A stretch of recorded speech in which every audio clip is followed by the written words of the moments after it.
नमस्कार, जय हिंद. ई ऑफिसचे डिजिटल सायनर सर्व्हिसचे जे नवीन सॉफ्टवेअर आलेले आहे ते डाउनलोड करून कसे इन्स्टॉल करायचे आहे याची माहिती आपण या व्हिडिओमध्ये पाहणार आहोत. परंतु नवीन सॉफ्टवेअर इन्स्टॉल करून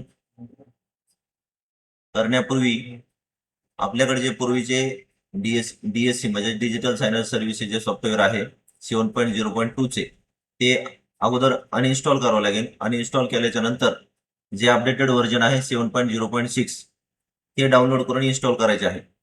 तर अगोदरचे आपले जे सॉफ्टवेअर आहे 7.0.2 चे ते अनइन्स्टॉल कसे करायचे आहे ते आपण अगोदर पाहूया. आपल्या कॉम्प्युटरच्या सर्च बारमध्ये आपण कंट्रोल पॅनल टाईप करायचे आहे. कंट्रोल पॅनलमध्ये प्रोग्राम्स या ऑप्शनवरती क्लिक करून प्रोग्राम अँड फीचर या ऑप्शनवरती क्लिक करायचं. या ठिकाणी आपले जे डिजिटल सायनर सर्व्हिसेस जे ॲप दिसत आहे, सॉफ्टवेअर दिसत आहे 7.0.2 चे हे आपल्याला अनइन्स्टॉल करायचे आहे. या ठिकाणी यावरती क्लिक करून राईट क्लिक करायचं आणि अनइन्स्टॉल करायचं. अनइन्स्टॉल केल्यानंतर येस ऑप्शनवरती क्लिक करून नेक्स्ट करायचं. नेक्स्ट केल्याच्या नंतर या ठिकाणी जे रिमूव्ह ऑप्शन आहे यावरती क्लिक करायचं, नंतर रिमूव्ह या ऑप्शनवरती क्लिक करायचं आणि यानंतर ऑटोमॅटिकली क्लोज हे ऑप्शन आहे यावरती क्लिक करून ओके करायचं. यावरती ओके केल्यानंतर याप्रमाणे आपले जे सॉफ्टवेअर आहे हे अनइन्स्टॉल होईल आणि फिनिश या ऑप्शनवरती क्लिक करायचं. फिनिश ऑप्शनवर क्लिक केल्यानंतर याप्रमाणे या ठिकाणी आपले डिजिटल सायनर सर्व्हिसेस 7.0.2 चे जे सॉफ्टवेअर होते ते अनइन्स्टॉल झालेले आहे. याप्रमाणे आपण आपले पूर्वीचे जे डिजिटल सायनर सर्व्हिस ॲप आहे, सॉफ्टवेअर आहे ते अनइन्स्टॉल करायचे आहे. अनइन्स्टॉल केल्याच्या नंतर आता नवीन अपडेटेड जे व्हर्जन आलेले आहेत डीएससी सायनर सर्व्हिसचे ते डाउनलोड कसे करायचे आहे ते आपण आता पाहूया. ही जी लिंक आहे ही लिंक आपण या ठिकाणी आपल्या कम्प्युटरच्या कोणत्याही ब्राउझरमध्ये URL मध्ये आपण पेस्ट करायची आहे. ही लिंक मी आपल्या व्हिडिओच्या डिस्क्रिप्शन मध्ये टाकतोय आणि आपल्या सर्व व्हॉट्सअप ग्रुपवर सुद्धा आपण ही लिंक दिलेली आहे. या लिंकद्वारे आपण नवीन सॉफ्टवेअर डाउनलोड करायचे आहे.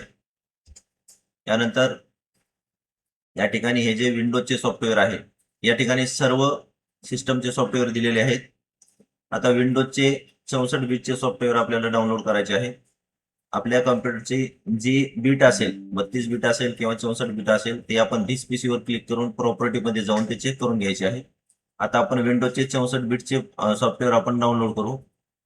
या ठिकाणी 64 बिटच्या खाली जे ऑप्शन आहे डाउनलोड यावरती क्लिक करायचं आणि या ठिकाणी आपले सॉफ्टवेअर डाउनलोड होण्याची प्रोसेस चालू झालेली आहे. डाउनलोड झालेले सॉफ्टवेअर यावरती याप्रमाणे दिसेल. शो फोल्डरवर क्लिक करून आपले डाउनलोड झालेले सॉफ्टवेअर ओपन करायचे.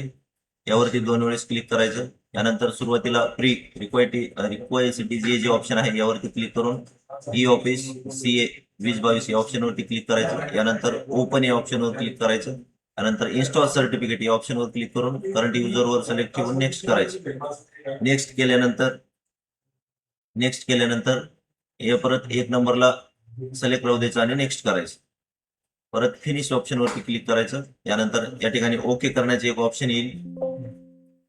हे पहा या ठिकाणी ओके करायचं आणि नंतर या ठिकाणी ओके करून फिनिश करायचं. अशा प्रकारे आपण ही एक स्टेप करायची आहे आणि नंतर थोडंसं बॅक यायचं आणि हे जे डिजिटल सायनर सर्व्हिस 7.0.6 हे जे फोल्डर आहे यावरती 2 वेळेस क्लिक करायचं आणि हे जे 2 नंबरचे ऑप्शन आहे डिजिटल सायनर सर्व्हिस यावरती 2 वेळेस क्लिक करून आपले नवीन सॉफ्टवेअर जे आहे 7.0.6 चे ते इन्स्टॉल करण्याची प्रोसेस सुरू करायची. यानंतर नेक्स्ट या ऑप्शनवर क्लिक करायचं. नेक्स्टवर क्लिक केल्यानंतर 1 नंबरचे ऑप्शन आहे ऍक्सेप्ट त्यावरती सिलेक्ट राहू देऊन नेक्स्ट करायचं. नेक्स्ट केल्यानंतर येस करायचं. येस केल्यानंतर नेक्स्ट परत या ठिकाणी येस करायचं. येस केल्यानंतर परत इन्स्टॉल या ऑप्शनवरती क्लिक करायचं आणि येस करायचं. अशा प्रकारे आपले नवीन सॉफ्टवेअर हे इन्स्टॉल होण्याची प्रोसेस चालू झालेली आहे. यानंतर फिनिश या ऑप्शनवरती क्लिक करायचं. फिनिश केल्यानंतर हे जे आलेले आहे नवीन पेज हे कट करायचं आणि त्यानंतर आपलं जे डिजिटल सायनर सर्व्हिस 7.0.6 जे नवीन अपडेटेड व्हर्जन आहे ते इन्स्टॉल झालेले असेल. हे पहा या ठिकाणी असे आपल्या PC मध्ये ते इन्स्टॉल झालेले असेल. याप्रमाणे आपण डिजिटल सायनर सर्व्हिसचे नवीन अपडेटेड व्हर्जन सॉफ्टवेअर आहे ते अशा प्रकारे आपण डाउनलोड करून इन्स्टॉल करून घ्यायचे आहे. यानंतर आपल्याला डिजिटल साइन करण्यासाठी कोणतेही प्रॉब्लेम येणार नाही. अशा प्रकारे आपण डिजिटल सायनर सर्व्हिसेस सॉफ्टवेअर इन्स्टॉल करून घ्यायचे आहे. धन्यवाद.